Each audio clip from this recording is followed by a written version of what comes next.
अस्सलाम वालेकुम नाज़रीन। आज का जो हमारा मुद्दा है वो ज़रा हट के है। वो इस तरह से कि एक तरफ तो हमारे हुक्मरान और सियासतदानों ने जो है ना जीना मुश्किल कर दिया आवाम का महंगाई के ज़रिए, लोग खुदकुशी के ऊपर मजबूर हो गए। लेकिन दूसरी तरफ एक डिपार्टमेंट ऐसा है जो कि इंसान के मरने के बाद जो है ना उसकी जो सोगवार होते हैं, जो उसकी फैमिली होती है, उसे कुछ ना कुछ उन्होंने रिलीफ देना होता है। और मैं बात कर रहा हूँ जी इंश्योरेंस कंपनीज़ की, बीमा पॉलिसी कंपनीज़ की। बहुत से लोग अपनी ज़िंदगी में जो है बीमा पॉलिसी लेते हैं और बहुत से जो सरकारी मुलाजिम होते हैं उनकी तो ऑलरेडी होती है। और मैं किसी छोटी कंपनी की बात नहीं कर रहा, मैं पीएलआई की बात कर रहा हूँ, पोस्टल लाइफ इंश्योरेंस की, जिसे अब कंपनी का दर्जा दे दिया गया है, तो वो हो गई postal life insurance company.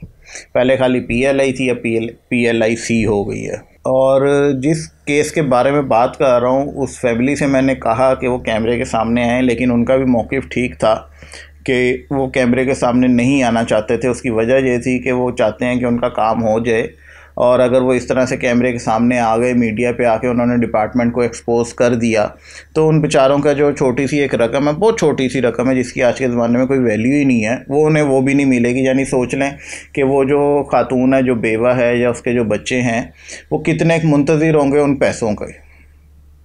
Case कुछ इस तरह से है जी, स्केल 8 का एक सरकारी मुलाजिम था महकमा पुलिस में, और ऑन ड्यूटी जो है उनको फौत हो गए, वो बीमार हुए और फौत हो गए। वो साहब फौत हुए जी 2019 में, और 2020 में उनका केस चला गया इंश्योरेंस कंपनी को महकमे की तरफ से।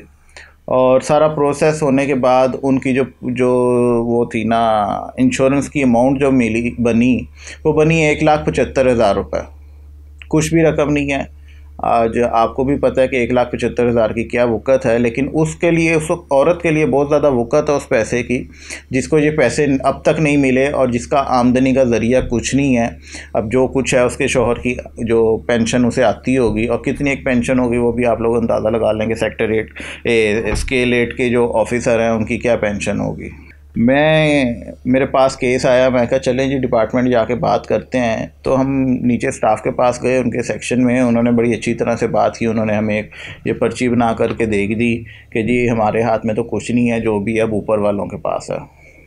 खैर, मैं पीएलआई में उनके जो एजीएम हैं उनके पास चला गया, और साथ में मेरे वसाइल थे, उनके भाई साहब थे उन खातून के, वो खुद तो नहीं थी। तो उसने जाके वो पर्ची दी और बात की। तो पहले तो एजीएम साहब ने ना कुछ, यानी जो एक सरकारी अफसर के टौर होते हैं, एक अलहदा एसी कमरे में बैठा हुआ लग्जरी किस्म के वो बंदा, और एक असिस्टेंट पास खड़ा हुआ। तो उस बंदे ने ना कोई ख़ास घास नहीं डाली। जब उसे तारुफ करवाया गया जी कि हम मीडिया की तरफ से आए हैं, तो फिर उन साहब की जो टोन थी ना वो एकदम से बदल गई। हमने उन्हें एक पर्ची दी, उनसे केस के बारे में मालूम किया। तो उन्होंने कहा जी अभी परसों ही हमारे जो है ना chief finance and accounting officer आए हुए थे, हमारे बहुत बड़े ऑफिसर हैं, बहुत सारे लोगों की जो है ना वो इंश्योरेंस रुकी हुई है पैसे। 2016 तक की जो लिस्टें थी उन लोगों में से कुछ को पैसे मिले हैं, यानी कि टोटल 93 लिस्टें बनी सन 2020 तक, जब यानी पीएलआई को कंपनी का दर्जा दिया गया 2020 में।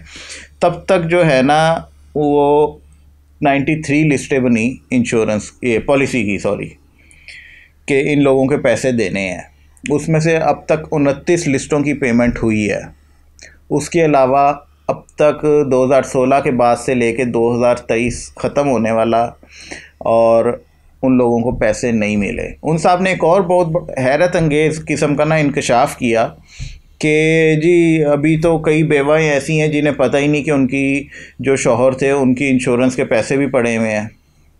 वो पैसे उनको, वो किसी खाते में नहीं है, यानी वो खुर्द बुर्द में लगेंगे। वो जो अमला है, वो जो इस तरह के अफसरान हैं, वो इधर उधर करेंगे उस पैसे का कि वो केस उसे चला गया, वो यानी कि जो होता है 2 नंबरी, वो तो सबको ही पता, क्या 100 तरीके हैं इसके। खैर, हमने उनसे कहा जी ये इसके साथ कोई भलाई करें, बंदे के साथ, बेचारा मर गया, अब तो उसकी रूह को जो है ना सुकून पहुंचना चाहिए, ताकि वो जो पैसा उसके घर वालों के काम आ सके। उन्होंने कहा जी देखें जी 60 या 61 रुपये उनकी सैलरी से कटते थे उनकी इस रकम के, तो वो अब जाके 1,75,000 रुपये कुछ बने हैं, दे देंगे जब आएंगे। मैंने कहा जी कब तक आएँ? आ जाएंगे पैसे।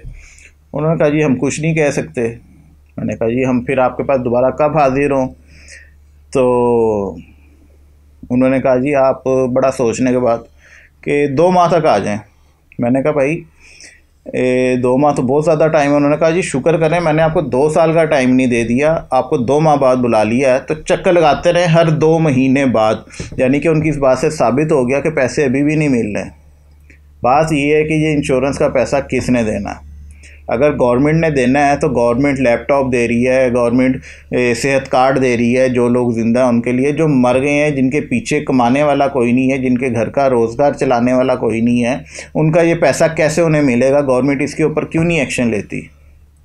और अब वो कहते हैं जी कि 2016 से 2019-20 तक किसी को अभी तक पैसे नहीं मिले और कोई उम्मीद नहीं है कि कब तक जो है पैसे रिलीज़ होते हैं। उनकी सारी बात सुनने के बाद हमने कहा जी हम डीजी से मिल लेते हैं, डायरेक्टर जनरल से। उन्होंने कहा जी कोई फ़ायदा नहीं होगा, मैंने आपको बता दिया है। हाँ, इस असना में जब से हमने उन्हें मीडिया का तारुफ करवाया अपना, तो उन्होंने कोई 10 दफ़ा हमसे पूछ लिया ग्रीन टी पी लें, चाय पी लें, कोई जूस पी लें। 70 दफ़ा उन्होंने हमें प्रोटोकॉल देने की कोशिश की, लेकिन वो मुद्दे पे नहीं आए। जो हमने उनसे सवाल किया कि इसका क्या करा जाए, क्या हल है, वो औरत ज़रूरतमंद है तो कोई मेहरबानी करें उसके ऊपर, उन साहब ने इसके ऊपर बिल्कुल जो है ना वो कह लेंगे तवज्जो नहीं दी इस बात के ऊपर, और वो अपनी सी ही एक लगे रहे। और बिल आखिर जब उन्होंने देखा कि जो ये लोग हैं ये उठ के नहीं जा रहे, तो उन्होंने जी अपना जो पीए पास बैठा हुआ था उसके साथ बातें करने लग गए कि वो स्टेट लाइफ वालों के केस हैं, वो उसके ऐसे केस हैं, उनका इतना लॉस हो गया, उनका इतना लॉस शो हो गया ऑडिट में। यानी वो अपनी बातें लेके बैठ गए।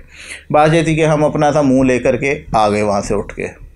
बात ये है सिर्फ एक आप लोगों को बताने की कि हम लोग बड़े मुद्दे उठाते हैं सोशल मीडिया के ऊपर कि जी फ़लाँ के साथ ज़्यादती हो गई, फ़लाँ का बिजली का बिल ज़्यादा आ गया, गैस का बिल ज़्यादा आ गया, उसने अपनी बीवी को गोली मार दी रोज़गार से तंग आके। लेकिन जो बेवाएँ हैं जो इस मुल्क में, जो सर छुपाने को जिनके पास सही जगह नहीं है, औरत बेवा हो जाए तो लोग उसे घर से बाहर निकाल देते हैं कि कहीं जायदाद में हिस्सा ना मांग ले।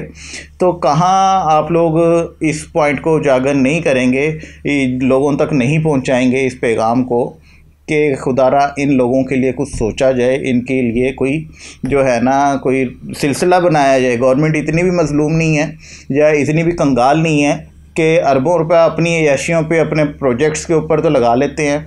गालबन 1.5 अरब रुपया उन्होंने मुझे बताया कि ये टोटल बनता है लिस्टों का। तो इतनी भी गवर्नमेंट कंगाल नहीं है कि जो बेवाएँ हैं उनको उनका हक़ दिया जाए, ताकि वो अपने लिए जो भी सिलसिला है जिसका जो भी है, चाहे वो एक दिन में उड़ा दे वो कोई ये पैसा, लेकिन उनका हक़ है, उनका आपका देना फ़र्ज़ है।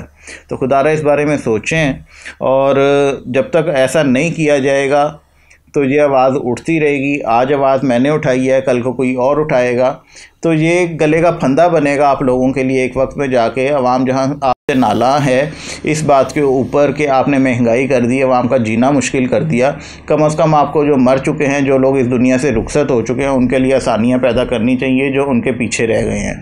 ये एक छोटा सा प्रोग्राम था जी। अगले प्रोग्राम तक के लिए इजाज़त दीजिएगा। अल्लाह हाफ़िज़।